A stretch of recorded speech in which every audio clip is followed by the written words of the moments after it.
All right, coming up on a new edition of the Zach Lowe Show, it's part 2, League Pass rankings with Rob Mahoney, trooping through the top 15. If your team didn't make it into part 1, which cut off with the Dallas Mavericks, that means it is in part 2, is one of the 15 most watchable teams in the league. There's going to be some surprises. A couple of teams that finished way higher than I thought. A couple of teams that Rob and I really disagreed on, the Atlanta Hawks being one of them. One of us had them really high. One of us had them kind of in the middle. You might be surprised to see who had them where. We have a new League Pass rankings champion. We have some of the teams toward the top that you'd expect, but just different systems produce different results. I love the League Pass rankings. I couldn't be more excited for the season. I talk about the Toumani Camara and Shaedon Sharpe contract extensions, give my take on the Blazers. I make my finals prediction again, talk about Durant's extension with the Rockets. So there's a lot to cover here in part 2 of the League Pass rankings. Please go back and listen to part 1 if you haven't yet. NBA season, it's here. You're listening to the Zach Lowe Show presented by FanDuel. This NBA season, put the power of the sportsbook in your hands with FanDuel's Your Way. Your Way lets you create bets you can't find anywhere else. You can set your own lines or customize player props, and you'll get new odds instantly. Plus, with Your Way, you can even make head-to-head bets by position or player. Just download the FanDuel Sportsbook app to play Your Way. Must be 21 or over in present and select states and 18 or over in D.C., Kentucky, and Wyoming. Gambling problem? Call 1-800-GAMBLER or visit rg-help.com. Call 1-888-789-7777 or visit ccpg.org/chat in Connecticut.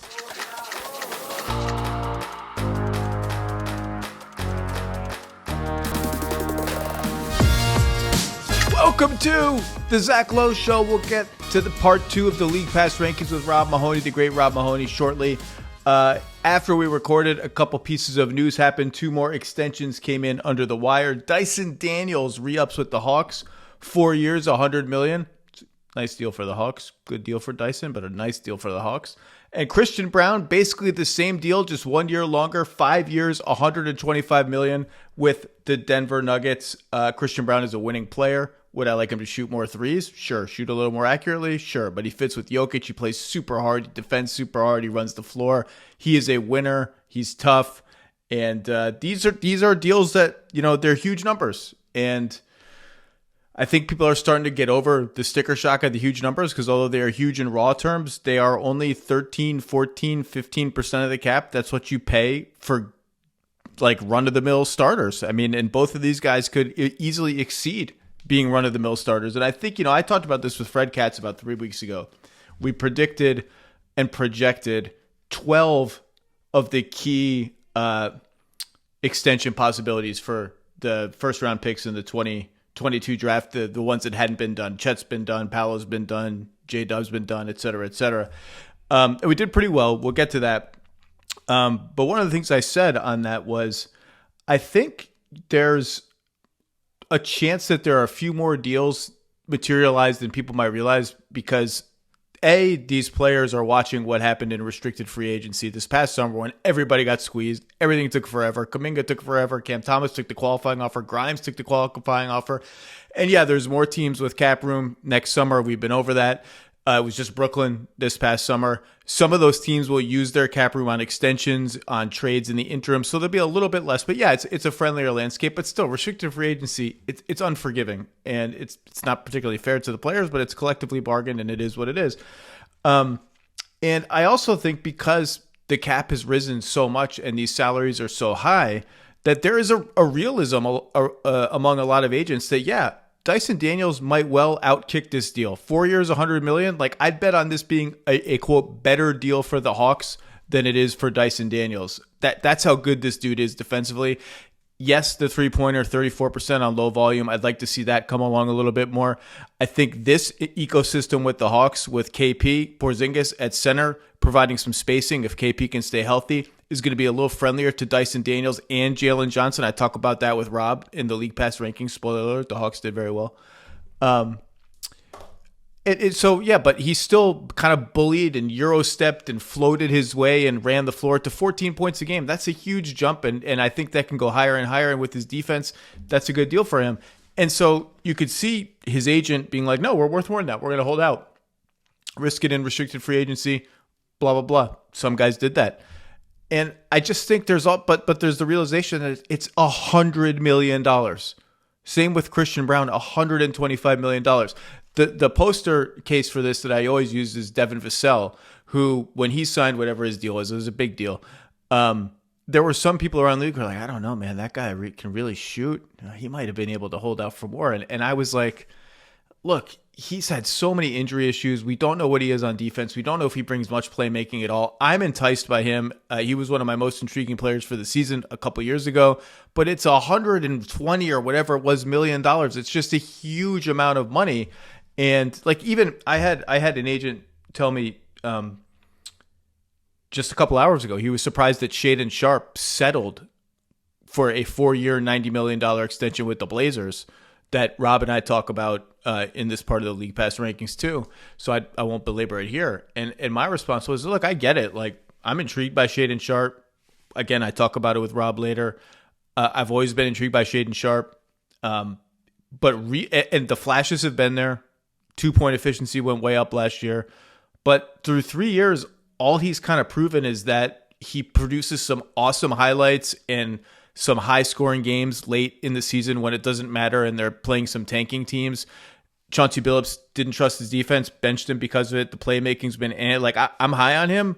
If you're going to throw $90 million at him with that track record, I understand completely why he signs on the dotted line, even though it's actually less than I thought he would, quote, settle for. I understand why he did. I think it's a good deal for him, and we'll see if it's a good deal for the Blazers. Couple of notes on this. Well, actually, you know what? Let me just go through how I did on my 12 predictions. I was 10 out of 12, although I got the number of extensions exactly right. Going from top of the draft to the bottom, Keegan Murray, I was a yes, and it was a yes. He got extended, by the way, in a deal that looks a little bit less great. I mean, I like it fine for the Kings, but it came in above all of these other deals that have happened since, which is not great. Jaden Ivey, I was a no deal. Ben Mathurin, I was a no deal. Shaedon Sharpe, I was a yes deal, so I got that one wrong. Dyson Daniels, I was a yes. It was looking dicey. Came in under the wire, was a yes. Jeremy Sohan, I was a no deal. Jalen Duren, this was the one I got wrong. I was a yes. I thought they'd come together on some common ground. They did not. No deal. Mark Williams, no, and it was a no. Tari Eason, I was in just a tentative no, and it was one that came down to the absolute wire from what I had heard today. That's a no. And Christian Brown, I was a yes. Peyton Watson, I was a no. Nikola Jovic, I was a yes. 10 out of 12. Not bad. I'll take it. Denver, makes total sense that they would do Brown but not Watson because they are looking at potential second apron issues, at the very least major into the first apron in 26-27 and 27-28. Aaron Gordon's extension kicks in the first of those two seasons. Jamal Murray and Jokic are obviously still here. It's just a ton of money, and we're talking for only 8 guys under contract in 27-28. So something, and that's not factoring in any future money for Bruce Brown or Tim Hardaway Jr., any outside free agents. A Zeke Naji salary dump still seems like a mortal lock, but even that, the math gets tight. If Peyton Watson comes back, it could be a second apron situation. The Hawks with Daniels, Porzingis now becomes the really interesting one to look at. And he is extension eligible. Trae Young, obviously extension eligible. Not a surprise that he did not get one going into the season because there's no deadline for Trae Young. He can get extended anytime throughout the season, as I believe can Porzingis because they're veterans. And I say Porzingis because I would bet on Trae Young being on the team in the next 3-4 seasons one way or another because I think the team's going to do well. And I think they're going to offer him a fair offer either as an extension or in free agency. And it's just a good situation for Trae. It's a good situation for the Hawks. And so Porzingis to me is the interesting one because right now the Hawks have a decent amount of financial flexibility. Okongwu's on a good deal. Nickeil Alexander-Walker's on a good deal. Jalen Johnson, 30 flat. Dyson Daniels, 25-ish per year. They're probably going to be around, let me see where my numbers are, around the tax. They'll be they're under the tax for next season by quite a lot. But before Porzingis is an unrestricted free agent after this year. Bringing him back, adding in the draft picks, they could go over the tax. Probably not in any danger of the first apron, really. Certainly not the second. So a nice bit of cap management for the Hawks. But Porzingis, I said this last week. If you're a Hawks optimist, Porzingis isn't like a luxury the way he was in Boston. He's a must. Now, you're not going to get 82 games and 35 minutes a game out of him, but he's a must for 60 games, 28 minutes, or 25 minutes, whatever, ready for the playoffs, because they need his shooting at that particular position more than the Celtics did even.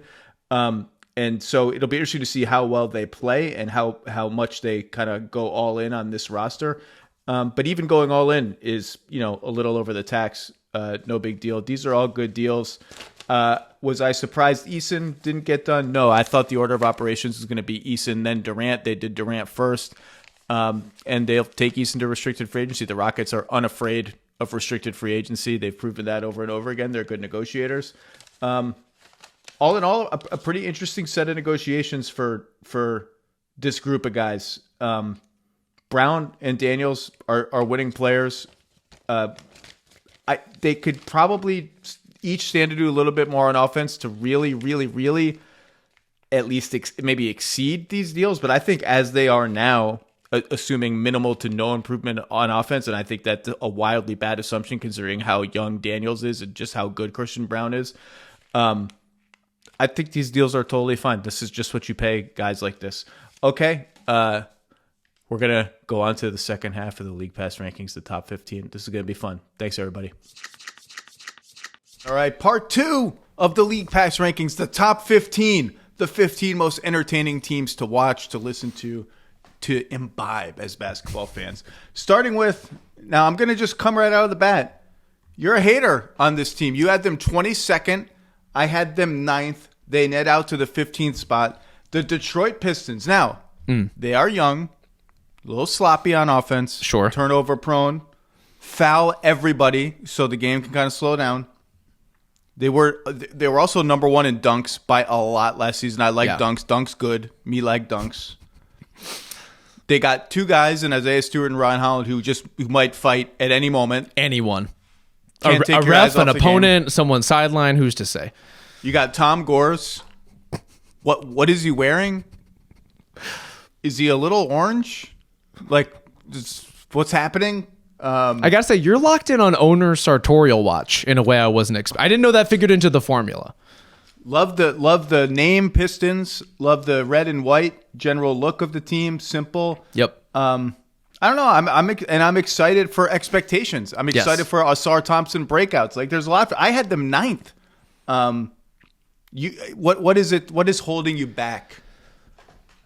I enjoy the loose cannon factors you described, but offensively, not only are they kind of like stuck in the mud at times, I just find the execution of what they run to be pretty generic. Like, there isn't a lot that's outside the box. There isn't a lot that's all that inventive. It's just like, let's get a big playmaker in the middle of this mix. Let's give him enough shooting and let's let him cook.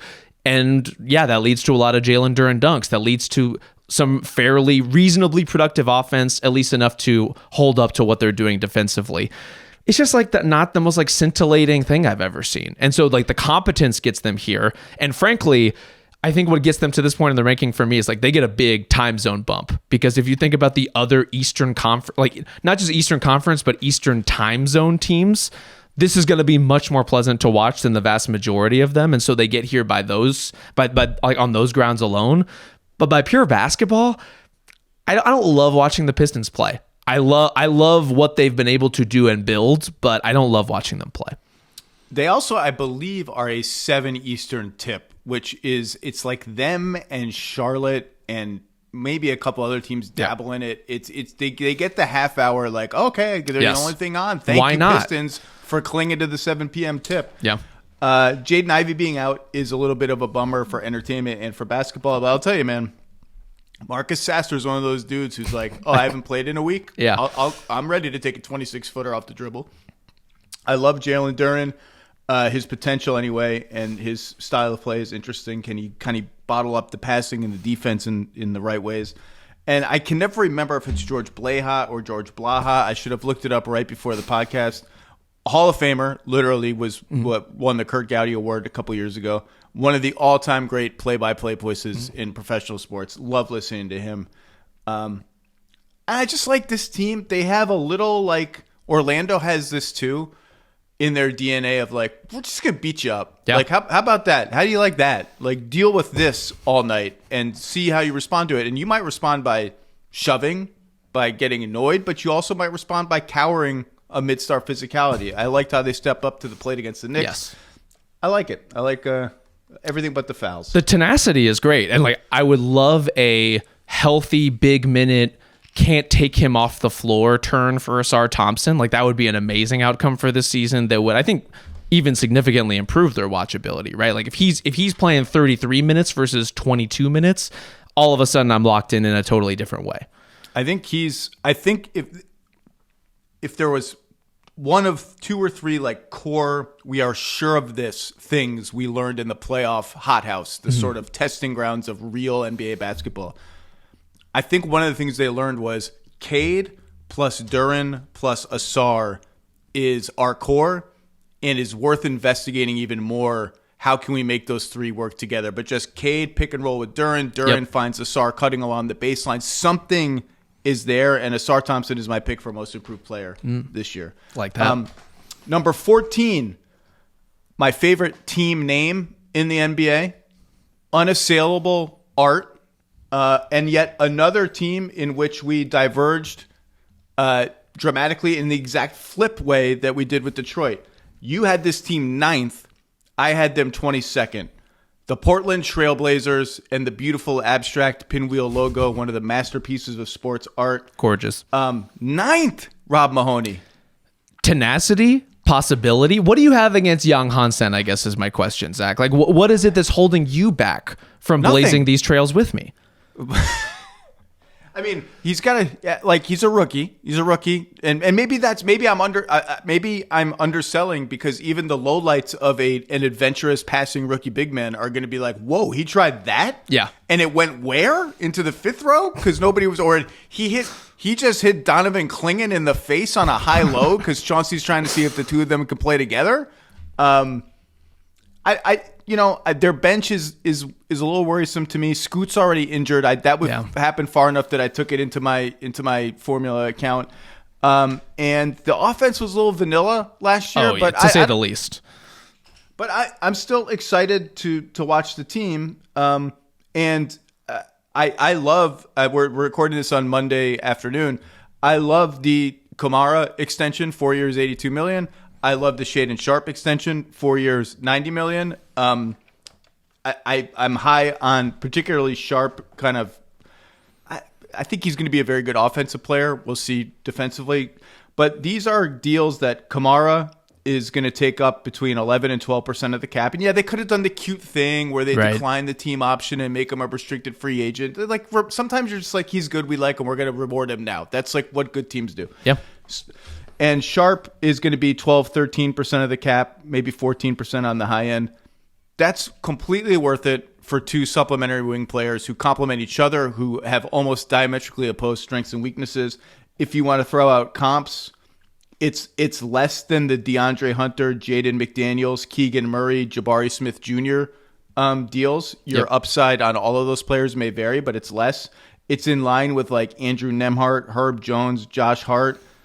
Those are all fine comps. This is what you pay for players of this ilk. Neither of them is really a 3 and D player. Kamara is a D and sometimes 3 player. Sharpe is a 3 maybe and no D player, but I think he has the potential to be a very good offensive player. Right. I'm betting on both of them. And Rob, they're just the kind of guys like they're the guys you want to have around the guy when you get the guy, or they are the guys that you will eventually trade one of them maybe for the guy if you don't have the guy between Scoot and Shaedon and Kamara and Avdia and Clingan and Young. If you ultimately have like a pre-LeBron Lakers kind of team of like, those are all good players, but what does it amount to? These guys work to help you get the guy, or they fit around the guy, and they're pretty flexible with the cap going forward. They're not going to be like a big cap room team, maybe not even in the summer of 2028, depending on Scoot's number and Klingan's number and all this. But I got no complaints about any of this, and I'm excited to watch the team play. I think that void you described of like you have the guys who can surround the star, but you don't have the star yet. I think for a fan of that team can sometimes feel frustrating if the team idles in that place for too long. But all of this is still so new and has so much momentum coming off of last season in terms of the defense they built and the energy they played with. And I think in that void of not having the star, you get stuff like Shaedon Sharpe getting to try a little bit more than he would under other circumstances, like Denny Avdia becoming just like a different kind of secondary creator and playmaker. Big like, potential number in 28-29, which complicates their cap room, but for sure, well worth it. Like, and there's going to be a way in which these puzzle pieces may not all fit together in a way that then leads you to sign a guy in free agency. But as you alluded to, the trade possibilities are going to be there. These are enticing players throughout the league.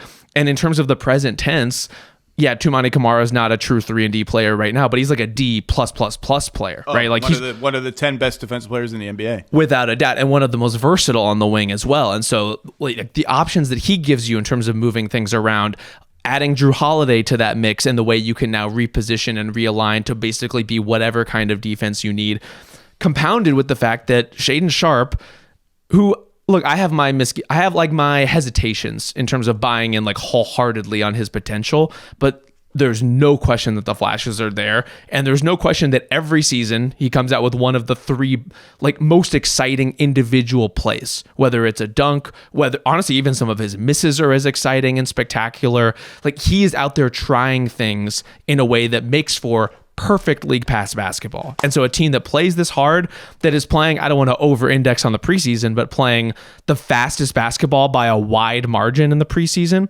very appealing to me. And Scoot is one of the most pivotal young players in the league. Yep. Had a leap last season in the last 40 games. I can't wait until he comes back. I just want to, on Camara and Sharpe, reiterate some stuff I've said before. Like I said, Camara is a D and sometimes 3 guy. And I can hear the Blazers fans, well, he shot 37.5% on threes last year. He did. And he took 4.5 a game, which is good. He needs to take more, prove that was real, make defenses guard him a little bit more aggressively, and then attack closeouts with a little more polish. And those are all natural steps for a guy who is still, I believe, 22 years old. Yes. Yeah. Sharpe is... Camara is 25 years old. I was transposing Sharpe's basketball reference page. Still, inexperienced. Sharpe is 22. The offense just kind of hasn't been there to the highlights are amazing, and then you look like 33% on threes, 31% on threes. He did shoot 56% on twos last year, which is very encouraging. And my favorite parts of his game are when, and I've said this before, and I don't mean to comp him, but I also don't use the name lightly. There are times when in the lane, when the floor is in motion and he attacks a closeout or beats the first line of defense, where when Shaedon realizes and remembers how big and strong he is, he kind of moves a little bit like Jason Tatum in terms of just pace and knocking people sideways and getting where he needs to be. Bottle that, and we got something. But I like this team. It's going to be fun to watch. In the center position, you mentioned Yang Han-sen right away.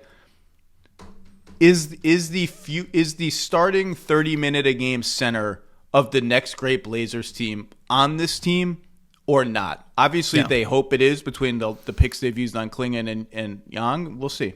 Okay. Number 13, we're getting into hallowed ground here. A little surprised this team came in so high. We did this before. Scottie Pippen Jr., his injury was announced. He's going to be out for quite a while. Another blow to a team. Look, when they announced that Clark was hurt, or Clark was having another surgery, Brandon Clark. Jackson was hurt but recovering in a pretty timely fashion. Yep. And Edey is going to be out for a bit. And now Morant has an ankle thing. But even just the big men, I said, there's always a team that accidentally walks into we're pretty good, but we ended up tanking this year, and that actually ends up being good for us. It really could be these Memphis Grizzlies, who nonetheless come in at 13th on these rankings, which feels high even when they're at full strength. But there is just a certain level of when Morant's playing and Jackson's playing and they're at home and the sound, they have the best sound system, the best sound effects, the best music. They like, just listen for it. When an opponent misses a jump shot, they'll just hit a button and it'll nope. And Morant's flying around. There's just, I know if I tune in, This is going to be a fun couple hours of basketball. Yeah. I think that will depend on Ja being healthy at this point, first and foremost. Like they're really testing my commitment to the idea that when you just have this basic core together, they win a ton of regular season games. Like they just reliably rock in that like 45 to 52 win range. Just what they do. That said, you ran through the injury report already.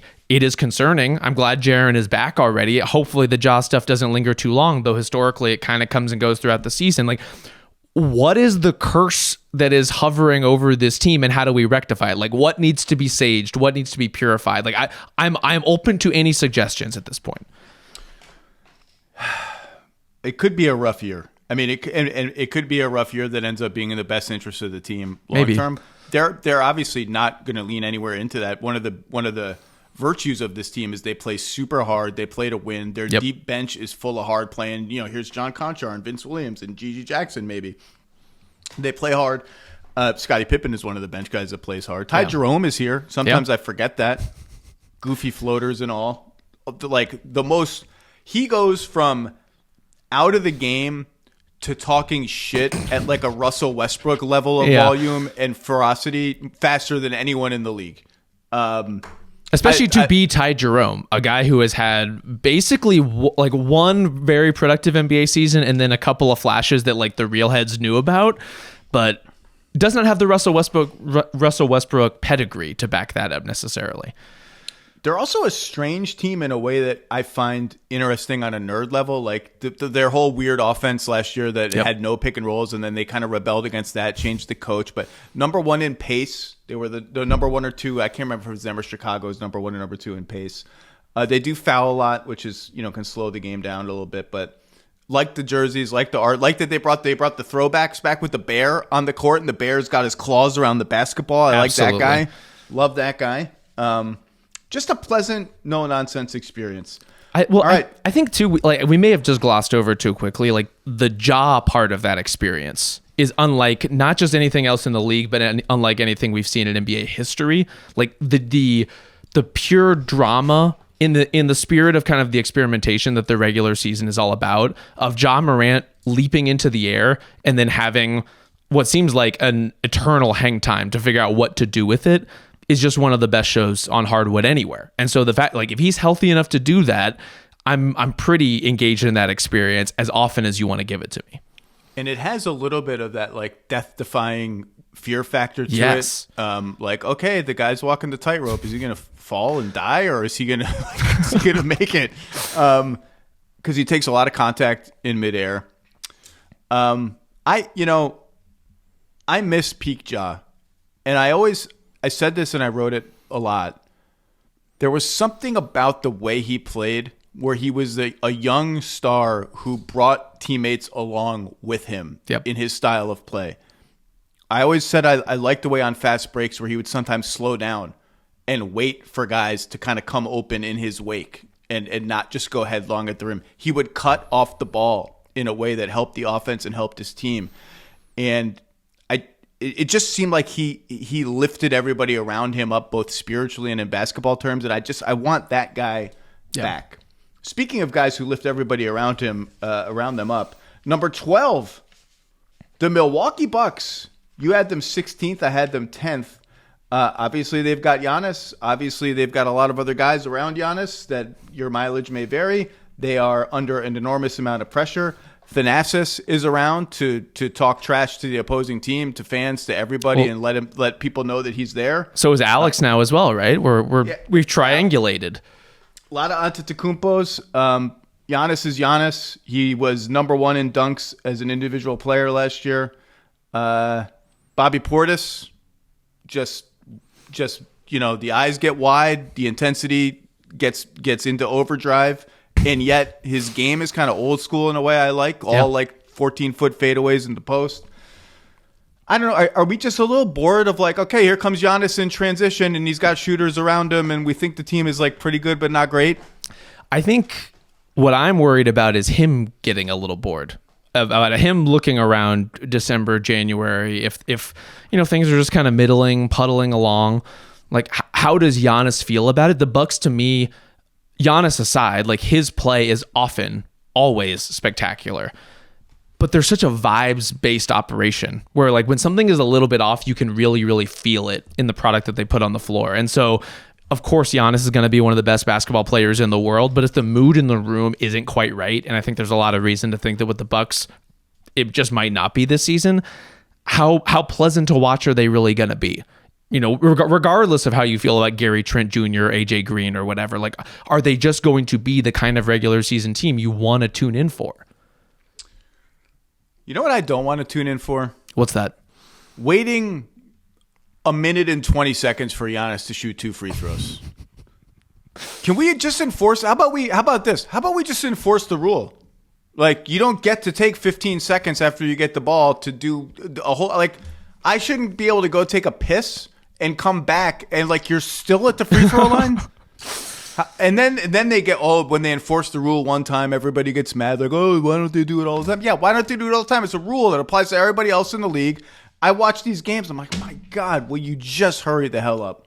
I like mean Giannis, by the way. Yes. I like when he rudely dunks in people's face. I like when he did the shimmy over Malik Beasley. Hell yes. I liked when he knocked the ladder over in Philadelphia. Remember Laddergate when he knocked it over? It's like, I want to shoot. I like that guy. And not just mean, but like, look, Giannis is an incredible player by any definition. To me, my all-time favorite surprise dunker, where you think he's like a little overextended on his steps and he's going to have to settle for the layup.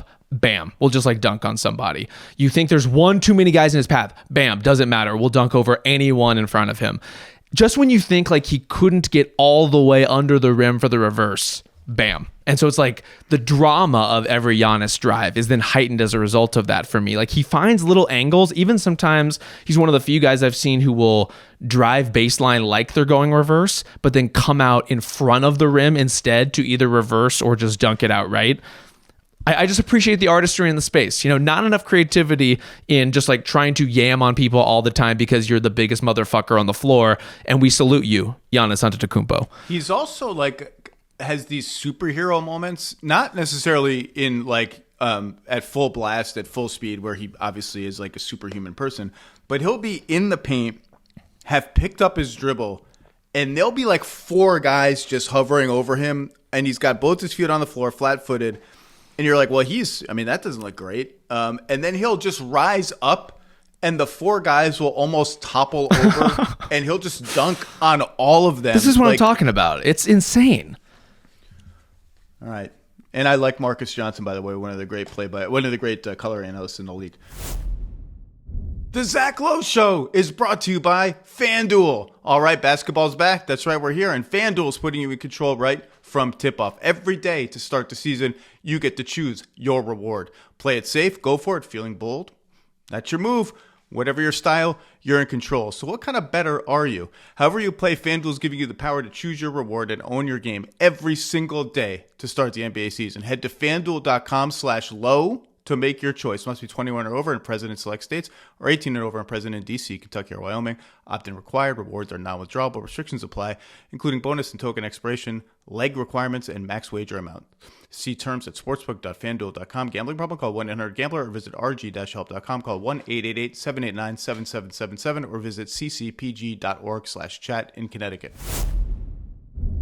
Number 11. We both had them right around here. You had them 12th. I had them 11th. It averaged out to 11th in the rankings. A little surprisingly low for a team that won 64 games with the number 1 offense in the league. They love to run. They love to shoot. The Cleveland Cavaliers. They've got the Evan Mobley. Like what is coming could be scary potential. Like more offensive verve and heft and meanness and more. They've got Darius Garland, who's a wizard of fakes and eye fakes and hesitation dribbles and change of pace.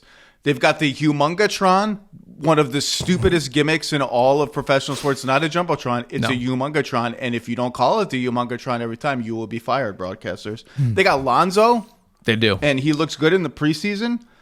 I know you are on Craig Porter Jr. Island with me. It's like, this guy might be good. I heard it on group chat. The people on group chat were like, what? Craig Porter Jr.? I was like, yes, someone else has noticed the herky-jerky rhythm, the completely. size. He's one of those guys. I don't understand why he doesn't play more. Like every glimpse I get of Craig Porter Jr., I'm excited about. And we met, one of the reasons why Memphis is appealing to me a couple spots below this particularly when they're at home, they go on these runs that almost feel rapturous. Yes. Just like you just scored 10 points in 45 seconds. A couple of them were highlight plays. The crowd is going insane. The other team takes a timeout, and you're like, that was like, whoa. That's all Cleveland is like they just scored 15 points in a minute. What happened? Why are they so like 11th? I honestly don't know. Other than this may be a team that we're taking for granted in that like very steady, sometimes bordering on predictable, they're so efficient and good at what they do kind of way. Like I think the argument for is the world is a fucked up place, Zach, and sometimes you just want to turn on the TV and see something that works. And if you want to watch something that works, the Cleveland offense hums, clicks, everyone knows exactly what they're doing. And then on the edges of it, you get stuff like, Evan Mobley being at this point in his development when he could make one subtle change and all of a sudden he's averaging like 23, 24 a game. Like he's brimming with possibility in everything that he's doing right now. And so that combination probably should be enough to elevate them more. And yet I think some of it is from a regular season league pass standpoint, like that's not where their burden of proof is, right? Like we've seen them be good, we've seen them be successful, and so there's going to be that kind of waiting game with them that I think drags them down in the rankings a little bit. I'm excited for the Lonzo fit. You're exactly right about the wake us up in the playoffs sort of analysis of them, which is fair. They've earned it. Yeah, and some of it is. I wish it wasn't that way, but I just think that's where they are. Lots of it has been injuries. In fairness. That's why I'm excited about the Lonzo fit. It's kind of a new ingredient. How is this going to work? Can you play with the other two guards? I think you can. Add some defense, some pace. Donovan Mitchell, maybe a little underrated as a highlight machine. Agreed.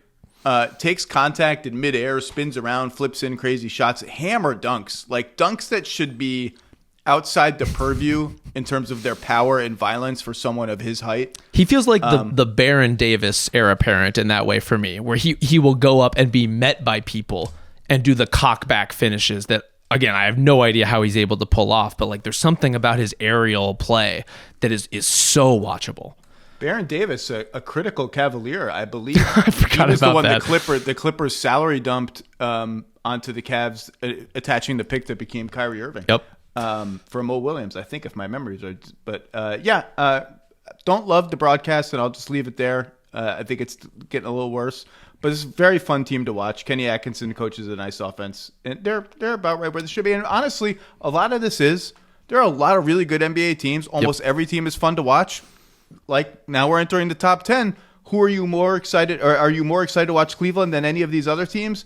You, Rob Mahoney, were certainly not more excited to watch Cleveland than you were for our number 10 team. You had them second. I did. In the entire NBA. I had them slightly below average, so they sit at 10th.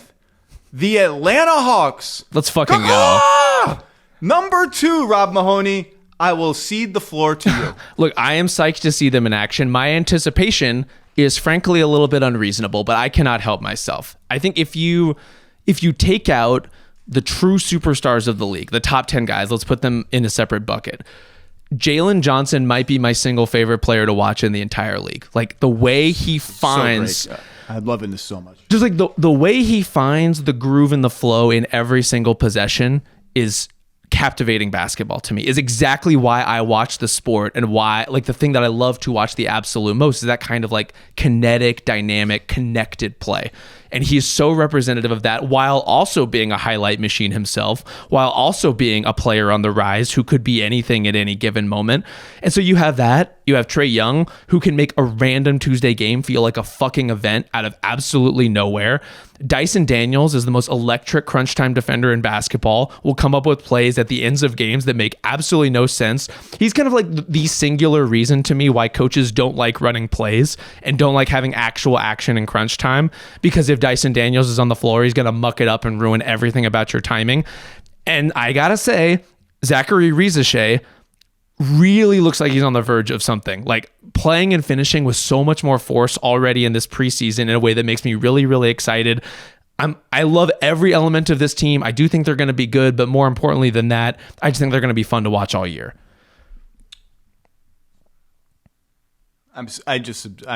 Look, you just said you cannot help yourself. That should be my personal slogan with the Atlanta Hawks. The Atlanta Hawks, I can't help myself. I'm too high on them every year.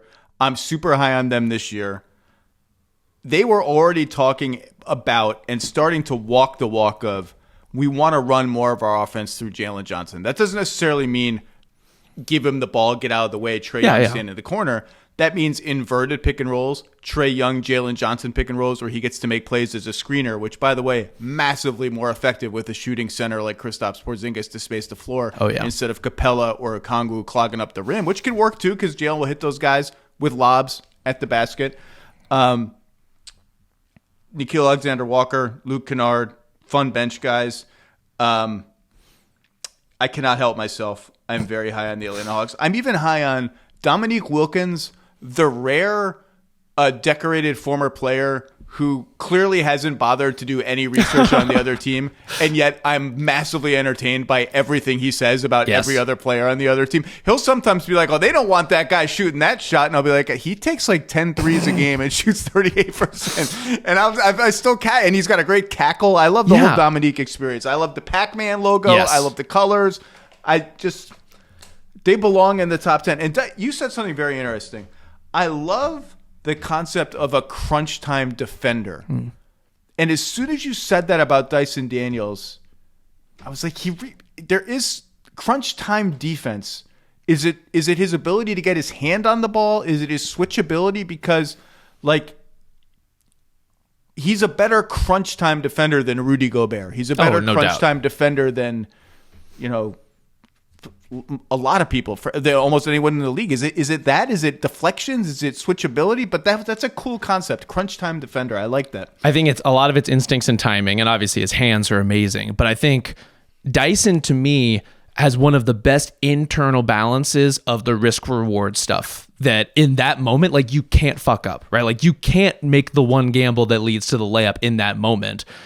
And yet, he's so intuitive in terms of how the ball moves and what offenses are trying to do that you'll see him come up with crunch time steals or just straight up pick guys off the dribble in ways that other defenders just aren't doing. And so like that balance of understanding exactly how much leash he has, and that should only improve with, Kristaps behind him in addition to these other defenders that they've brought in. With Nickeil coming in on the wing, I'm sure he'll be on the floor in those huge defensive moments. Like he's going to have even more help. And that should be terrifying in the sense of if Dyson Daniels is already doing this with the roster that the Hawks had, what is he going to be capable of when he's given even more room to explore? They were third in dunks last year. They played really fast. Trae brought into playing fast, making the hit-ahead passes, particularly when Jalen Johnson was on the floor. Low-key, I thought Trae was like a genuine good soldier last year. Like I thought he really leaned into how they were trying to play in a way that was very encouraging. Well, and if that continues, I keep saying this. My prediction for the finals is Oklahoma City over New York. Mm-hmm. And I told Steve Nash last week, I said, look, we're going to, neither New York nor Cleveland has earned anything close to the right of overlooking everybody else in the conference, saying it's just the two of us, and that one of these teams, between Orlando and Atlanta being my most likely suspects, is going to create a scare in the playoffs in the second round at the very least. So this is 2-2 in Game 5. I think Atlanta, if that Trae buy-in you're talking about continues, if Ricochet hits a little bit higher than even your typical second-year number one pick, I think Atlanta even has a higher ceiling of scare factor playoff equity than Orlando. But I trust Orlando more, if that makes sense. So I don't know which I would actually, but I think Atlanta's ceiling is very high, and you've got me unreasonably excited. Okay. One last note. The Hawks have played 4 preseason games. I have seen Quinn Snyder already in 3 different frames for his glasses. How deep is the bag at this point? Look, people are going to forget Quinn Snyder had a bag. Had a bag. Red should be, he's got to pick the one that is when you get to the playoffs and everyone's got their lucky stuff, pick one and it's got to be red. Number 9, the Minnesota Timberwolves. Top 5 watchable superstar in the league. No doubt. Has already provided, Anthony Edwards has, some of the just most uncomfortably cruel dunks. Utah Watanabe never recovered. Just never. He never got over it. Watchability is there. Naz Reid, big jelly, going coast to coast, lefty flip shots. Just a lot of artistry to his game. Jalen Clark's going to be locking people up. Terrence Shannon Jr. is ready. Yep. There's the high comedy of like, is anyone going to pass Rudy the ball? Is he going to just get another 3-second violation calling for the ball, or have we gotten by that? And just like, look, they're not the most artistic team. They're kind of like a battering ram of a team, but they get shit done. They're just rock solid. They're good. The broadcast is good. They're bringing back the Christmas tree throwback look this year, which is a little hit or miss for me, honestly. Again, like a higher class Memphis in that I just know this 2 hours is going to be worth my time every single time. Yes. I do think they will have that 2 to 3 week swoon in the season where their offense just like kind of falls off kilter. And some of that may be exacerbated or fixed by whatever happens at point guard this year. Like Mike Conley is clearly at a point in his career where he's doing a little bit less. I'm eager to see what Rob Dillingham is capable of. He's definitely not there yet, but sometimes a guy like that just needs 5 good games, and then all of a sudden something clicks into place for them. So I'm excited to see if he has that kind of year.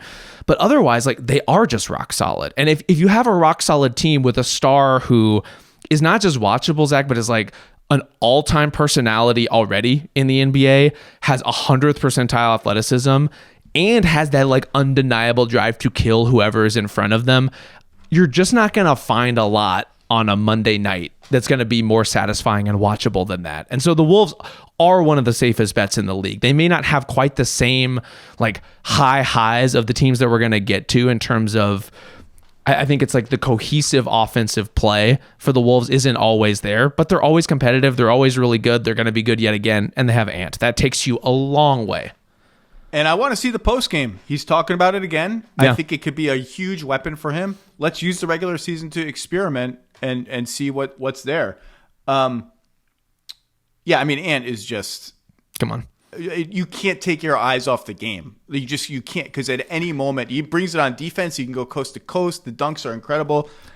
You mentioned the 2 to 3 week swoon. Even like just a 1-game swoon, you will seldom see a good team look as bad as the Wolves will look when they just have a random fourth quarter where they just go haywire completely, and it's one brain fart after another. I'm thinking of one game, I think it was late in the season last year. They were up like 20 against the Bucks at home. I think it was the Bucks, and the Bucks went zone. If it wasn't the Bucks, forgive me, it was another team, went zone. And the Wolves unraveled as if the Milwaukee Bucks had in that moment invented zone defense and that no one had ever seen it. I mean, I'm talking about like just pass to the next guy, but throw it over their head or throw it right to the other team. You don't see good teams melt down the way the Wolves melt down when they're melting down. It's rare because they're very good, but even that is like, hey, you never know what you're going to see. Completely. I'm not opposed to that. I'm not opposed to seeing that in the same way that you know, a car crash kind of appeal, but those are fewer and further between for them. Like they are competent enough. And I think maybe one of the only things holding them back from being higher in these rankings, if they're going to be that good and they're also going to have that kind of appeal, is like there isn't the big shakeup factor that they had last season in terms of swapping out Cat for Julius Randle. Like there's no radical reimagining of what they're doing. They are a very good team that has some young guys who need to prove themselves. And that alone is going to be really good basketball, and I think is going to be watchable all year, especially with Ant, but, you know, may not be top 5 material for the League Pass rankings. We're getting into some hallowed ground now. Number 8 feels high for a team whose offense trended a little stodgy, and yet feels just right to me. There's just something about this New York Knicks team that I like, and there's much about it to be super interested in, starting with their style of play, their revamped bench. Yes. Are they really going to lean in more to this passing, movement, speed, offensive style? Do they trust it late in games? How is it going to translate to the playoffs? Mitchell Robinson starting with Cat. How does that work? Full time, full blast. I love all that. The broadcast is unassailable. Breen, Clyde, Madison Square Garden with the simple blue court. Yeah. I'm just, again, this was a relatively slow at times, except for when Josh Hart was going bananas team. A team that was frustrating in that it, you know, why did they trade for Mikal Bridges? Where's Cat? Why is Cat standing around? But I'm excited to see how they address those issues. I think there are ways to address them, and there's just something. I picked them to make the finals. There's something about this team that I just really like. They were already excellent, and I think shoring up some of the depth is going to go a long way, just in terms of having a more viable rotation, regular season and playoffs both. Plus, the Mike Brown honeymoon is like such a real thing. Like we saw the impact that he had on the Kings. We saw how he diversified their offense and made it interesting. And if he can do 1 ounce of what he did for like the Sabonis-Fox interaction in the handoff game to get Cat and Jalen Brunson, for example, working together more directly on the floor, that alone is going to be super exciting. But I think a lot of it for me is Brunson and the idea of repurposing him from the Tom Thibodeau, like run everything to get you the ball and then you have to do everything offense, into something more balanced and more dynamic and more surprising. And I don't know what this says about me, but like my version of seeing a Ben Simmons clip of him shooting threes in an empty gym during the summer and getting irrationally excited is me seeing one clip from Knicks practice of them moving the ball and Jalen Brunson running off of it in a way that isn't just like an Iverson cut to get it. And all of a sudden I am scintillated. I'm on pins and needles as far as what this team is going to look like in the regular season. And I say that as much about Brunson as I do like the downstream effects of what that means. Like, is Mikal Bridges more consistently involved if the ball is moving like that? Are you getting the like March stretch where OG Anunoby was all of a sudden scoring like 25 a game when Brunson is out? Are you getting that guy more often if you are putting the ball in his hands in different positions? Like, I can't wait to see what this team is going to be capable of when they lean into and accept the fact that they just can't get any further playing the way that they were playing. Co-sign everything. And you said Iverson cut, which is funny you mentioned it, because I was talking about this with Steve Nash last week. Like, Jalen Brunson moved around a lot. A ton. But it was all like just sort of station to station, going through the paces, jogging through the script. And I want more speed and more randomness. And I think he'll buy into that. I'm a little worried that we're going to see some hack-a-Mitch, but I like hack-a-Mitch. It's good theater to me in the right doses. I like the theater of it. Have you seen their – look, again – there are just too many jerseys, and they all have different names that I can never keep track of. Why is this the Statement Edition and this is the City Edition? Yeah. Have you seen the Knicks Statement Edition jerseys? No. Can you describe it for me? Yes. They are like a charcoal black. It's the rare black jersey that really works. Okay. It's like a charcoal black with New York and orange on the front. But what really makes it is, when they light up Madison Square Garden on the outside and they have all the columns in red or in blue and orange sort of cascading around, they've mimicked that effect in beams of light down the side of the jerseys, which just explodes off the black, evokes the most iconic arena in sports, the world's most famous arena. It's the first great Knicks jersey other than their standard ones, the first new great Knicks jersey in ages and ages, and they get plus points for that as well. I'm pulling it up right now. I do like this. The trim is something special. I know we were bagging the detail work on some of the other jerseys that are being put out, but this one I can certainly appreciate. But you know what the difference is? I can see that. Yes. Like I can see it on television. You know what it is.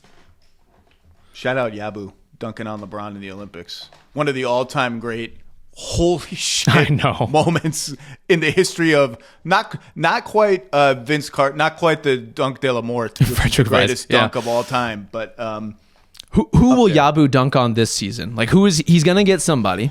Who do you think he'll get?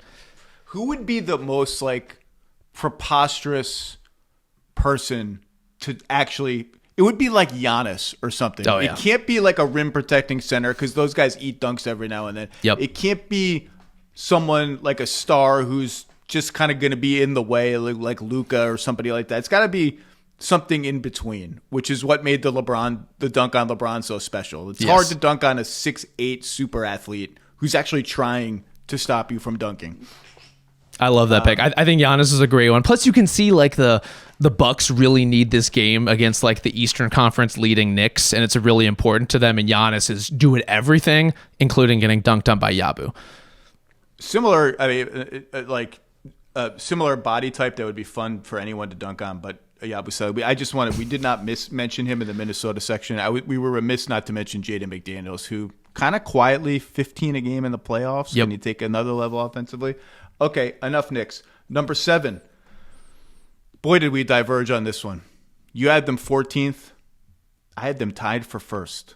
First? The Los Angeles Lakers. And let me defend myself because Please. I can hear what you're saying.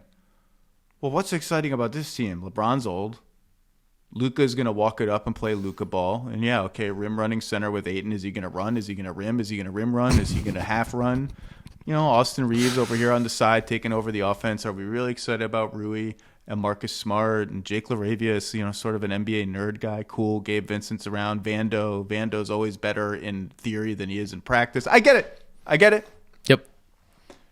They killed the zeitgeist category in my formula, the formula, handed down from the basketball gods because they're the Lakers. They have the best court in the NBA. I just could look at it all day long. Their uniforms, other than the stupid black ones with the triangular Los Angeles Lakers, which should be lit on fire, are amazing. And I am legitimately really interested, once LeBron gets back from sciatica, to see over a full season, not introducing something like Luka in the middle of a season. Yeah. How do all these pieces fit together? Is LeBron really willing to change his style of play a little bit to blend with Luka? Is Luka willing to change his style? How does Reeves fit in? Is Ayton going to drive everyone insane, or is he going to execute well? I'm legitimately interested as a basketball exercise in how this team works.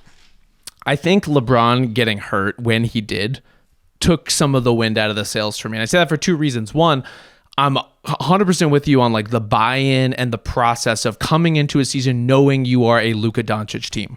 What that does for the style of offense you run, clearly what it did in terms of the kinds of players you want to bring in, all that stuff is so important. I also thought it was important for LeBron, like to have him ease into that process through a full training camp, through a full preseason, have the opportunity to kind of accept where he is in his career, what this team is going to be, and what it's going to be like playing with Luka, which certainly had its high points during their time together last season, but like clearly it was a work in progress as well. And like we lost that. And now it's kind of LeBron, when is he going to return? What is it that he's after? You know, the Dave McMenamin report about him, like, you know, kind of gauging what he wants to do going forward. It's like, that's not what I'm particularly interested in. I wanted to see the functional version of this team, and the minutes that are going to be happening on the floor in the meantime without Luka and without LeBron, I'm not particularly thrilled about. I'm sure Austin Reeves is going to put up some incredible numbers during those stretches, but you take LeBron out of this rotation and it just feels awfully flimsy all of a sudden. Like you're just like, so much depends on Rui Hachimura plugging a hole that I just get a little uncomfortable. I'm glad you're here as a counterweight, because I am just a vessel for what the formula spits out. And the formula spit the Lakers out, tied at the top of the rankings. Yeah. I felt okay with it. But I don't feel like they deserve the number one spot. Like, this is the most excited I am to watch a basketball game. Just does not mesh. 7th is a very nice place for them because I am excited. Yep. They're not a bottom 15 excitement team for me. Who knows? Maybe Dalton Knecht will forget a few plays and JJ Redick will storm onto the court screaming at him. Marcus Smart, one of the most audacious floppers in the history of basketball. Yeah. Audacious enough to flop and then be like, what? Well, who, me? I didn't just dive out of nowhere. I like Bron will have these moments every once in a while where some journeyman big guy will switch onto him and like swipe at the ball and pressure him. Yeah. And LeBron will be like, dude, really?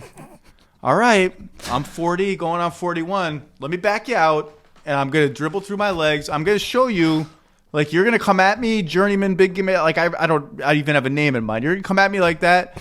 I'm going to try to embarrass you now. I didn't want to do this. Yeah. I'm too old for this shit, frankly. But you made me do it. Yeah, you made me do it. Like, they do force his hand at times. Like, look, the experience of watching LeBron is still awesome. And to be very clear, the experience of watching Luka Doncic, and I understand his style isn't everyone's cup of tea. Not every Luka game is an absolute blast. He is a sensational creator to a degree where for me, he's like first team all rewind, right? Like I'm watching a game, he will do something that's not just like, oh, that's an awesome highlight. It's, I don't know what the hell he just did. I don't know where that pass went. I don't know how he threaded it. I got to run it back just to see what happened. And so from that perspective, any Luka team is going to be buoyed to a certain point in these rankings. but he's going to have to do an awful lot with this group, even though it is built around him, especially because it is built around him, and in particular because LeBron isn't going to be there for the start of it. The thing about Luka in traffic with a live dribble, changing pace, slowing down, eyes all around, he seems to know what all the defenders on the floor are going to do before they even know what they're going to do. And that's not only like anticipating how he can manipulate them with eye fakes or shoulder fakes. Obviously, he's a genius at that. He almost seems to see them leaning the wrong way right when they start leaning that way. It's like almost like he expects them to when they don't have any real reason to. And the ball's out. The ball's out to the corner shooter. It's uncanny. I feel good about the Lakers at 7. At 6, we both had this team flat at 6. We agreed completely. The Houston Rockets, who just extended Kevin Durant on a 2-year, $90 million deal, don't have a lot of notes on that. It's much less than he could have made, to 120. I think he knew that. He's going in that he was going to make the max.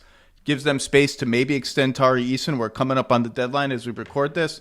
Gives them some apron flexibility going forward. I always have to remind myself that they could have 2 lottery picks in the 2027 draft between Phoenix's pick and Brooklyn's swap rights. Crazy. That's a little bit scary. No notes on the Durant extension. It's a great deal for everybody involved.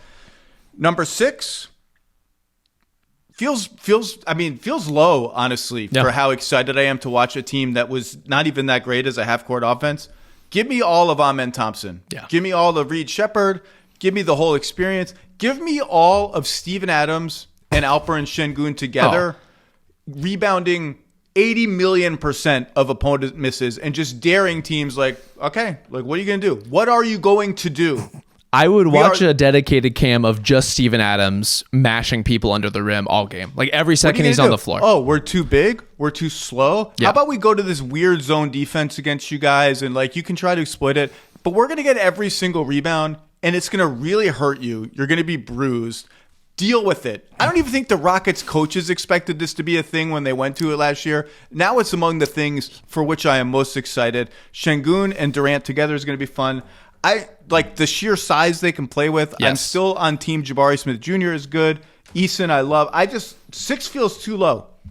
I think they would be higher if Fred hadn't gotten hurt. Like the way he completed the lineup, and I think would have ironed out some of just like the basic execution stuff on offense, would have lifted them even higher than this. But as it stands, yeah, they're going to have some half court frustrations even still, but they brought in one of the all-time best shot creators in the half court. And a guy who's just like so silky smooth to watch in KD that I think will resolve some of the most frustrating parts of what they were doing last season.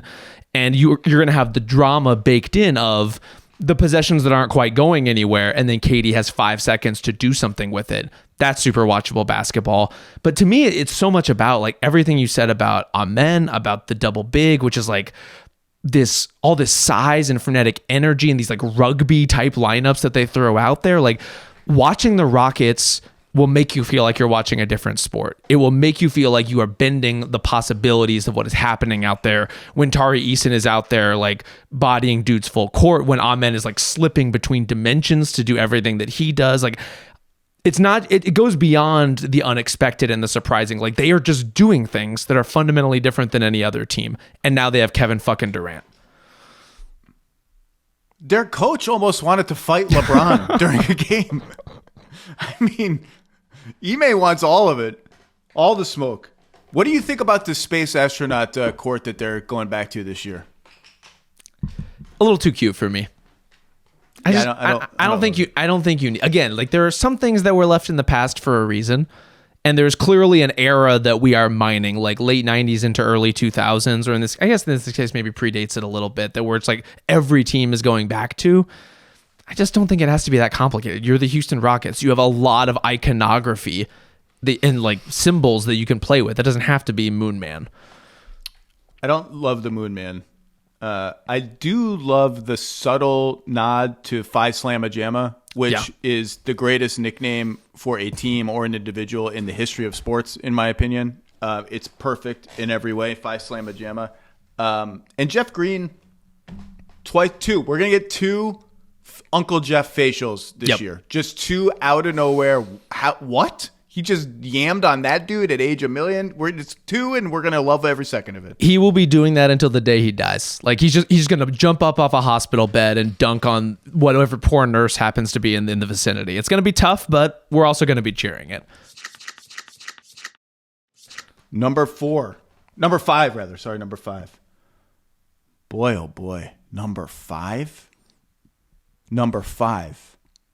For the 27th ranked offense in the NBA last year. But not this year. The Orlando Magic have ascended this high based on what, Rob Mahoney? For me personally, part of the reason I have them ranked so high is like, I think this is the year Paolo puts it together in a monstrous kind of way. Like a little more space, a little more determination to get to the rim, a little more focus.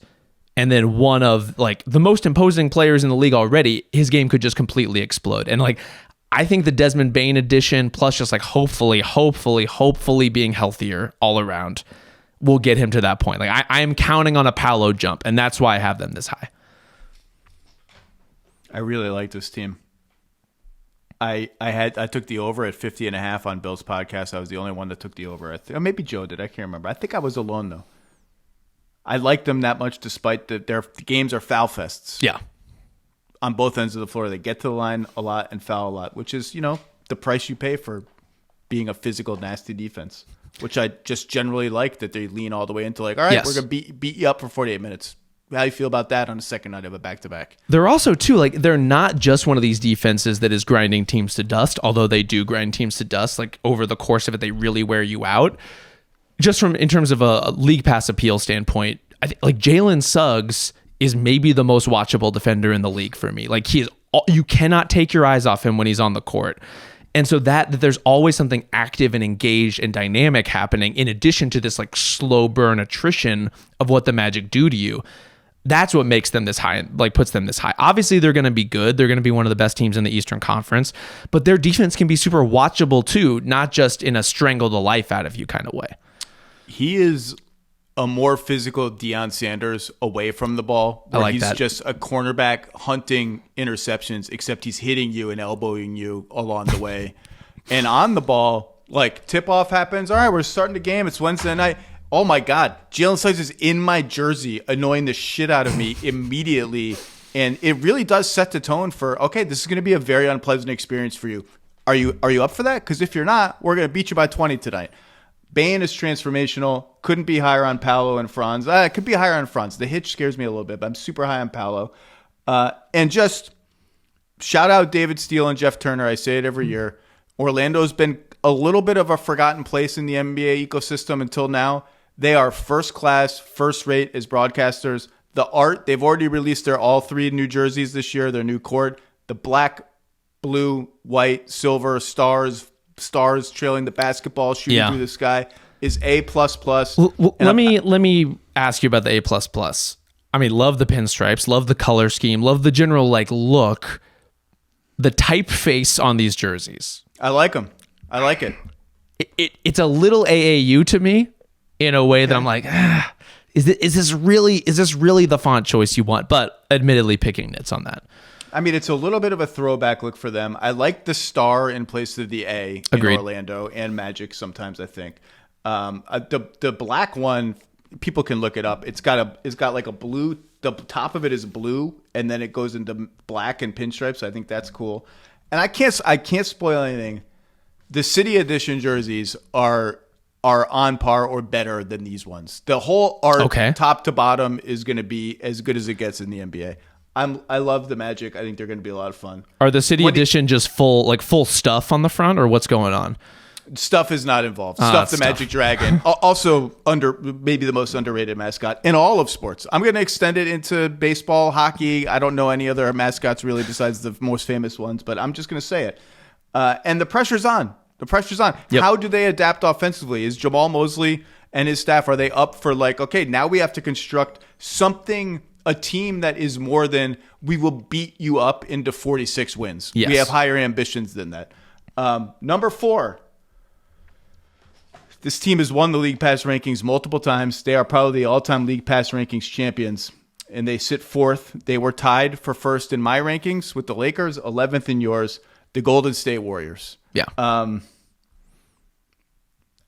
I felt the same way about them as I did about the Lakers. Feels high, but they're old. We've seen parts of this movie a lot of times now. I still love the movie. I love Jimmy Butler as a new character introduced toward the end of the show who fits right into the ethos. Ditto for Al Horford. Draymond Green is still here, and you'd want to talk about something between unintentional comedy category and just full-on drama. Like, you never know. You never know what limb is going to be flying where towards who and what drama could take place. And I will say it until he's retired. There is nothing like Steph Curry on a heater in all of sports. It's the best show in the NBA still. It might not be a 48-minute show like Jokic, who's obviously coming up. We haven't named them yet. But for 3, 4, 5 minutes, it's the most exciting thing in sports. And I do think this team is going to be very good. They have good depth. Oh, yeah. They have interesting depth pieces. And they play a style that flows from their one-of-a-kind star that is unlike anything else in the NBA. And over 82 games and a million nights, I am appreciative of, okay, this game's going to look different than the other ones I watched this week. Yes. And that it is cohesive, as you said, like with the personality and the play of that star. Like everything is flowing outward to the roster in a way that makes sense. And like history tells us, anytime this team has enough healthy players who can actually play this style, they are one of the greatest shows on earth. Like it's just what they are. Like if you are interested in ball movement at all, and why wouldn't you be? If you like watching someone like Steph dance himself open, and if you don't, what's wrong with you? This was a team that I'm glad they ended up here, because once I cast my ballot, I had some reservations that I put them a little too low. And so I'm happy for the correction. I am happy to honor Steph Curry with a spot in the top 5 here. He certainly deserves it. And like this is a team that, like, I mean, they just traded for Jimmy Butler and won damn near every game in the regular season. So we're going to see how they pace themselves through 82. But I love the Al Horford addition. I always loved DeAnthony Melton. Like, they just have so many pieces that make sense together, to say nothing of, you know, the personalities and the quotes and like the Buddy Hield kind of like buddy cop dynamic he has brewing with Jimmy. There's just like enough happening here around the edges to liven up the show that we already all know and love. Everybody loves Buddy Hield. Just everybody. Every stop, everybody loves him. You didn't even mention Kuminga and the whole, like, is this going to be a disaster? Is this going to work? Is he going to check out? Are they going to trade him at the first opportunity once he becomes tradable? Or is he just going to unleash some hellacious power dunks 3 or 4 times a night? Is he going to buy in on defense the way they've always wanted him to, and he never quite has, at least consistently? There's also the one downside of their pass, cut, motion, happy style of play is the crazy turnovers. And the moment where 3 or 4 times a season, Steve Kerr will just reach his breaking point and smash a clipboard in half. Because I can't believe you guys threw the ball out of bounds again. I can't believe it. And I like the jerseys. The announcers are homerish for my taste, and take that for what it's worth. But I love to watch this team, and they're going to be in the top 5 for me as long as Steph is playing in the NBA. The other part about those turnovers too, not only do they, drive Steve Kerr crazy and into, a slow descent into coaching insanity at times, but I feel like that element of how they play, not just like, the historic, like, oh, they go on these huge runs part, but especially when they're on the road, the Warriors are so good at killing crowd momentum, or in those rashes of turnovers, building it. And so it's like, it always feels like the energy in the building is coming or going. Like there is something that everyone is trying to grab a hold of that they can't quite figure out. And that is great regular season basketball, to say the least. To that point, maybe the ultimate tribute to Steph Curry is that he has made even casual once in a while fans pay attention to off-ball movement. Yes. Because you will hear on the road the shrieking begin, low volume, only some people have noticed it, when he gives up the ball on the baseline and his defender turns to look at the ball and he's gone. The shrieking now begins as he's going around the pin and screen from the corner, and it just escalates to when he has the ball, it's a full-on some pleasure, some pain, some fear, noise Yeah. that only Steph Curry inspires in opposing crowds. And we're still there, right? Like we are not at a point with Steph where he's in this like, slow descent where, he's shifting into a different stage of his career. Like he is still that guy. Like maybe not in the like breakdown off the dribble, one-on-one individual creation in the way that he was 4, 5, 6 years ago. But that particular threat and that particular psychological effect on anyone within a 5-mile radius, nothing else like it in basketball. The top three. Feels like we have the right top three. Although you had the Hawks in your top three, which... That was right. Again, that was correct. You cannot help yourself. I relate to it. I've gone to therapy for it. I'm so struggling. This feels like the right top three. And even number three, despite the fact that they are the defending champions, with one of the greatest defenses you will ever see. Yep. With coming off the biggest scoring margin in the history of the NBA and 60 whatever wins with the potential to win 70, I think, this year. Oklahoma City at 3 still feels correct to me. I mean, it's they're third. That means we love watching the Thunder, just not as much as the next two teams. And maybe it's because their offense will have moments of, I don't say uninspired, just a lot of Shea, which is not a bad thing. A lot of J-Dub, which is not. I mean, Shea's like a ghost, like an apparition. You can't find him. He slips over here, he slips over there. Part of his body's over here, part of his body's over there. Love J-Dub. Excited for the Chet leap that I think could come, particularly on offense. What does a full season of Chet look like? What does a full season of Chet and Hartenstein together look like? And just the sheer number of dudes who are going to come in the game to embarrass you when you get the ball. Yeah. Like, how about Case and Wallace? I'm going to take the ball from you. Alex Caruso, you need me to guard Jokic tonight? I'll take the ball from him sometimes. Lou Dort, put him in the Dort church. It's one after another of just, they make defense appointment viewing because of how ferocious they are, how aggressive they are, and how they turn that into fast break offense. It's must watch defense, and that is a very rare thing. There is that like boa constrictor model of defense where, again, you're just kind of suffocating. This is not that. This is like pack of hyenas swarming and gnawing and cackling while they do it all the time.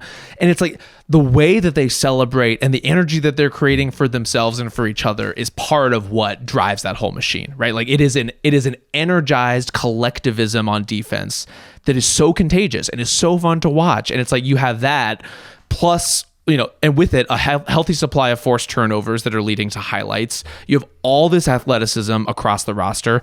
And then you have the superstar in Shea who, yes, can have, a huge volume on some nights. There are nights where it's a lot of Shea. There's a lot of nights where he's having to create a lot. He's also one of those stars who could score basically any way at any time. And that's who I want to be watching. That's who I want to be kind of on pins and needles seeing what he's going to do next. Topic will come back at some point and be a little bit of a mystery box. A little mid-season plot twist, like, let's see what this thing does. I might be a little unreasonably excited for Case and Wallace. I just think there's more. Disagree. Let's amp it up. I want more. I want more excitement for Case and Wallace. I just think there's more there, and I just wonder how good he could be on the ball and if he'll ever really be able to show that on this team who doesn't really need him to, but obviously the more ball handling you have, the better. I just think there is a lot more untapped there. I love his spirit. I love his tenacity. And all of this collective sort of oomph is why I'm betting completely against championship hangover, taking games for granted, wake us up in May and June. In part because Holmgren is still trying to like make an all-NBA team and put himself in consideration for awards. And he and Hartenstein are still gaining their chemistry. And just the hunger with which they play, their apparent desire to not only beat you, but to embarrass you and take your will and take your soul. Yes. I think this team is going to win. Like I said before, I think it's more likely that they win 70 games than go under 62.5, which is their line. I think they're going to be hungry and nasty and not at all like, wake us up in June. We're good. This is the thing. Like, I think there is a how far could they go factor with them that is so captivating and really leads to those like zeitgeisty moments, right? Like we saw with Golden State when they were pushing for the record, where it's like you get the proximity to these all-time milestones. You feel them on the verge of just like, man, look at their schedule. If they just win these games, if they just don't drop these games, all of a sudden they're going to be in historic territory. I think they could win 70, and I don't even think it'd be that hard. Like they were basically right there. They have incredible continuity, and within that continuity, almost every player you could expect to be better. Like how could you not pencil that team in again if they want to? For me, it's less a matter of championship hangover than do they decelerate a little bit for the sake of preserving, like Alex Caruso even more than they did last season, or protecting Chet from himself in certain kinds of ways. But as you mentioned, like the incentives for that are pointing full speed ahead, full momentum all the time. The best argument for why what we're saying is ridiculous and over optimistic about their win total is just that the West is so good, and there's going to be so many games that are tough contested games. The West was already so good. Yep. It's probably a little better this year than it was last year, and this team ran roughshod over everybody.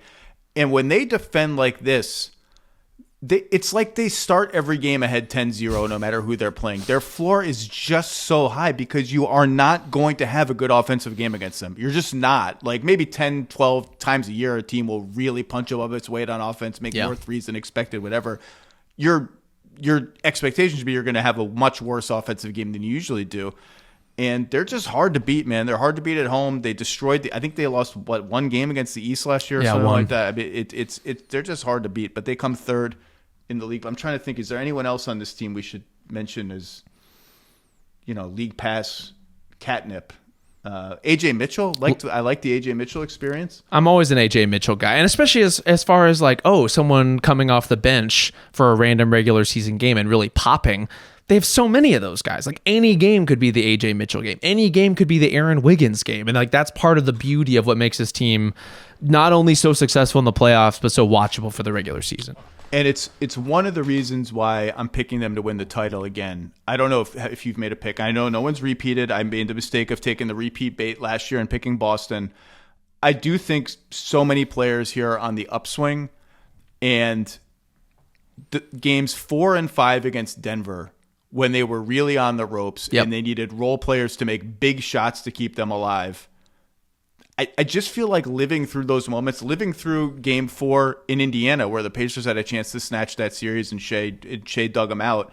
Who knows what happens in game 7? Obviously, we know that series looked like it was a coin toss. I just think living through those moments of tension and surviving them and moving on has to loosen you up and make you more confident the next time you face anything like that. Yes, especially when you consider who did it, right? It wasn't like this was a young team that brought in Kevin Durant and KD did the heavy lifting in those moments. It had to be Shea. It had to be J-Dub. It had to be Cason Wallace knocking down a big shot. Like there's just enough of those moments that I'm completely with you. Like the effect of that is tangible. It's not just psychological. It changes. It courses through the entire way you play and the way you carry yourself coming into next year's playoffs. We're down to the top 2. And how could it be, despite you putting the Hawks second, how could it be any other top 2 than the most watchable player in the NBA for like the last 8 years in Nikola Jokic and the new most watchable, what the hell is this guy going to do today player in Victor Wembanyama, who might be 7'9" by the time this podcast comes out. Coming in second in the league pass rankings, dethroned the Denver Nuggets, which means the league pass champions of 2025-2026 are Victor Wembanyama and the San Antonio Spurs. What a time to be alive. You can pick either one which you want. We'll take them together. Where do you want to start? Let's keep it to order. Let's start with the Nuggets at number 2. It's just, there's a lot of cool stuff. Yeah. Yeah, cool. Yeah, like we could talk about Jonas Valanciunas. Are they going to play the double bigs together? Jonas can beat the hell out of people. We love Aaron Gordon. Peyton Watson blocks shots so hard he feels like he's going to deflate the ball. It's just one guy. It's just the greatest passer I've ever seen. Yep. The greatest, most creative, most ingenious player I've ever seen. Doing 8 things a game that will make me laugh because of their combined brilliance, audaciousness, execution. There's just nobody like him. There's never been anybody like him. And it is 8 to 10 things a game, whether it's the outlet pass, whether it's the no look to the opposite corner, whether it's a post, pivot, spin, up and under. Oh my God, my defender just fell out of bounds. Hook shot in. Putbacks, the king of the putback. Like, there's just nobody like Nikola Jokic. It does not get any better for me than Jokic in the paint, whipping the pass around the defender as the three-point shooter slides from the slot into the corner. Like passing him open in that exact way. No one knows what is happening. No one clocks it. The angle should not be there, and probably, frankly, would not be there for anyone smaller than him because he needs the wingspan to get it there. That's as good as it gets. Like that is exactly what I want. And he delivers it with alarming frequency in ways that are new and exciting basically every time, bending the laws of physics, bending the rules of basketball, like is just doing things all the time that you cannot miss. And so if you are not watching the Denver Nuggets regularly, please consult your chart about which games are on Peacock and NBC and which ones are going to be on ESPN, ABC. Like, figure it out, but you need to get to the bottom of it to be watching the Nuggets all the time. I said this on Bill's podcast last week. When I got laid off from ESPN, I planned a guys trip with my buddies. And we went to New Orleans in part because there was a sports weekend of Pelicans, Nuggets, Pelicans, Lakers, Saints, Browns, I think, all in a row, Friday, Saturday, Sunday. And we got good seats to basketball games. Good seats are available. In New Orleans? Center. Yeah. Shocking. And I was talking to these guys in the lead up to the trip. They all know who Jokic is. They're sports fans. They're not big NBA fans, but they're sports fans. I'm telling you guys, watching this dude in person from up close is like seeing God. It's like touching God. Like, it's a religious experience for a sports fan. Yeah. And it was one of the only games he's ever missed in his career because his wife gave birth. And so we did not see Jokic. Yeah, I mean, look, Aaron Gordon, there's nothing not to like. Christian Brown, one-man fast break. Wouldn't surprise me if he gets a contract extension in the next few hours here. I still have my property on Strother Straits. Yeah. Has his moments, captivating. On the Christian Brown front, not only a one-man fast break, that man is a hammer. Like, the way he gets up and the dunks he will pull off, reason enough to watch. I also think, like, one of the under-discussed elements of Denver's offseason, because, like, it doesn't really matter in the way that the actual basketball stuff matters, Cam Johnson is he just has more interesting things on a court than Michael Porter Jr. does. And MPJ, incredible shooter, played a super important role for the team, came up in huge moments, especially in Denver's title run. I'm not trying to disparage him, but there's something a little more stiff about him and pretty limited about the way he's deployed that is just not true of Cam Johnson. And so the idea of, we already have this anchor in Jokic, who's one of the most watchable players in the league. This is a deeper team than it used to be, maybe with some of these young guys taking a step forward. And also the one part of the team that was kind of standstill might not be standstill anymore. I didn't know you could raise the roof in that way. Yeah, I do think there in the fascination with Cam Johnson's fit with Denver, and I'm as fascinated as anybody. He can do more with the ball. He's a little nimbler and all of that. It hasn't been a disparagement of Michael Porter Jr., but people are so excited by that trade. Yeah. That I do think he's being undersold as a 6'10", knockdown, A+, off movement, in traffic, hand in my face shooter. And although he's a minus defensively, his rotations were hit or miss, all of that, can't stay in front of people. I think they're going to miss his size and his rebounding a little bit more than people realize. That's not to say I wouldn't have done the trade or don't think the trade is an upgrade. I think offensively it probably is. But I'm excited too. And I hope this is the year we get Jamal Murray. Yeah. Full blast out of the gate. It kind of looks like it. Like, I mean, again, preseason very early. I don't want to overreact to the glimpses, but like, he looks like a guy who's ready to set the season on fire, which is not usually the case. We got the rainbow skyline back on one of their jerseys, whatever it is. And I've really grown to love the royal blue mile high basketball jerseys. Again, watching a Nuggets game, sometimes late at night, sometimes I wake up and have my coffee and watch the Nuggets. It's just like getting into a warm bath. I'm so happy immediately, and I just know the next 2 hours are going to be a lot of fun. That said, they are not number one. They're not. The San Antonio freaking Spurs have stole the league pass throne. I mean, what is there to say? Say something. Here's what I want from the number one team.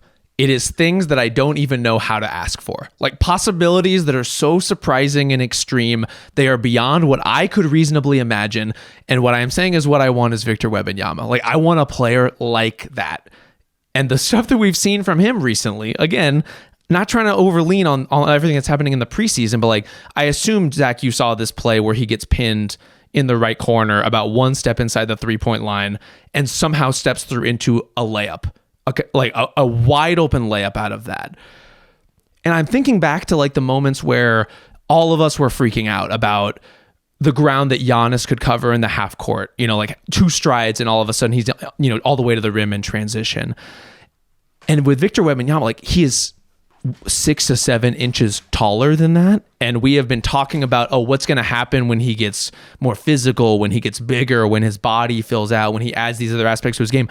What happens when he has this level of footwork? What happens when all of a sudden the guy who can cover more ground than anybody else has a better sense of how to cover that ground? And I think we maybe thought a little too hard about, how is he going to react physically going forward? Or what is the next step? What is the shot he needs to add? I don't know, man. He can stretch farther and step farther than anyone else in the sport. And I can't wait to watch him do it every single game. Jokic, I know what I'm getting. I love it. Couldn't love it anymore. I know what I'm getting. Victor Wembanyama is a mystery. Every single night, I could see something that I didn't see coming, like a plot twist in a mystery TV show. Like I just have no idea what's going to happen. And you could tell me almost anything. I'd be like, okay, that sounds reasonable. Let me dial in and watch. I don't even, he's going to do stuff every game that is inexplicable. And he blots out the sun on defense. It's like defending with 6 guys. It's not even fair. And he's going to win Defensive Player of the Year probably if he stays healthy, and he's going to do it. He's going to win it in ways we've never seen before. Like that is something that in itself is exciting. Like this isn't a traditional rim protector. This is someone who is changing the geometry of the way everyone plays on the court. He sometimes closes out to shooters from the paint, from the rim almost. And as he's doing it, I'm like, he's not going to get there. Yeah. Like that's kind of dumb, and I want him there for rebound. And then he blocks the shot, or the guy shoots it so high that it has no chance to go in, or the guy just freaks out and passes to nobody because he has no pass available to him. And I'm like, yeah, Victor Wembanyama knows exactly how long and how fast he is, and I was an idiot for doubting it. And just like you said, the moves where he's somewhere far from the rim, and then the ball is in the rim. Yes. And you're like, that doesn't seem plausible to me that happened. I just want to see all of it. I think every game is going to be appointment viewing. Every game that he plays against a talented peer is going to be appointment viewing. Yeah.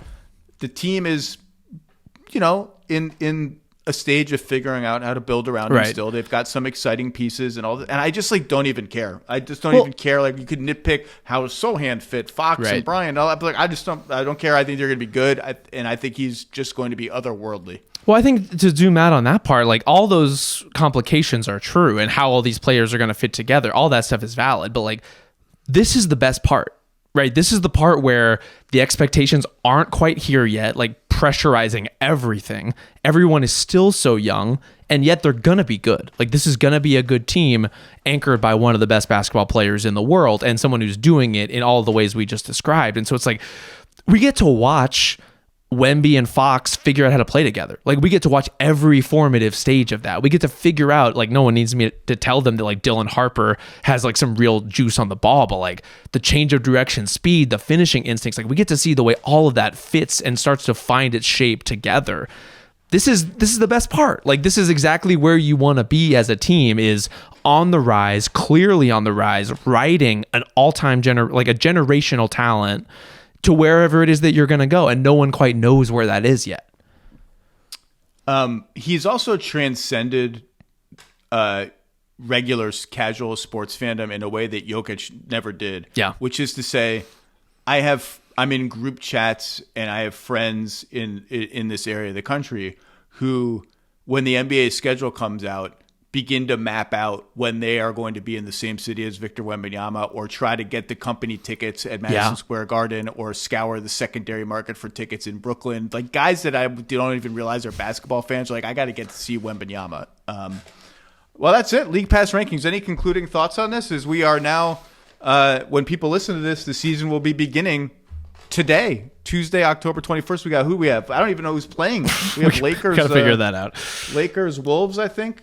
And let's see. Rockets, Thunder, Warriors, Lakers. What a start. What a start. 4 of the top 7 League Pass rankings teams are playing right off the bat. It's like they did it just for us. Honestly, I feel great about our rankings. I do think that we did the Hawks a little dirty, but we gave them their flowers, certainly.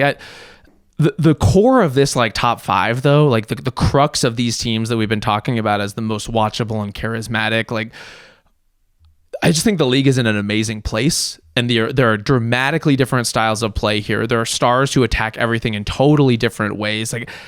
I know there's constant hand-wringing about ratings, about style of play, about just the general basketball culture.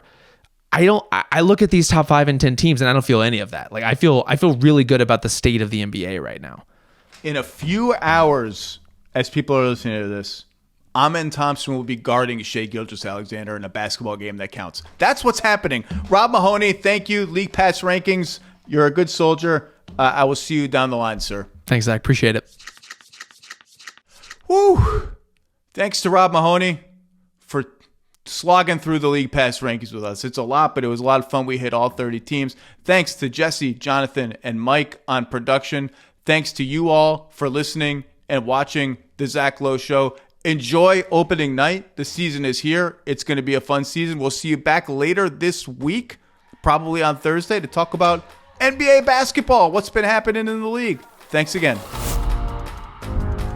Must be 21 or over and present in select states. For Kansas, in affiliation with Kansas Star Casino, or 18 and over and present in D.C., Kentucky, or Wyoming. Gambling problem? Call 1-800-GAMBLER or visit rg-help.com. Call 1-888-789-7777 or visit ccpg.org/chat in Connecticut, or visit mdgamblinghelp.org in Maryland.